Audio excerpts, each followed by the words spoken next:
आपणकर पूरा ये सील्ड होती स्ट्रंग रूम अच्छी in the presence of all the contesting candidates एवं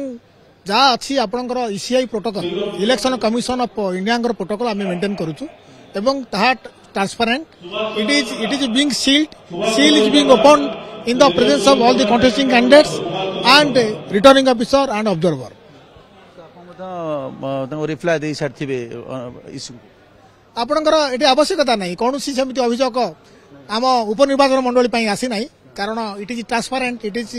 नोन टू ऑल आम जहाँ जहाँ जिते जो समय करूँ ताकू आम प्रकाश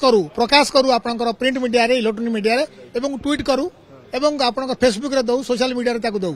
आम समस्ते सबू लोक अवगत अच्छा कौन कौन कम चलुची एवं केमिति किभली भाव में निर्वाचन परिचालन करा जाउची एपर्यंत आपण कहे अनुसार सब स्वच्छ एवं अबाध भाव चली स्वच्छ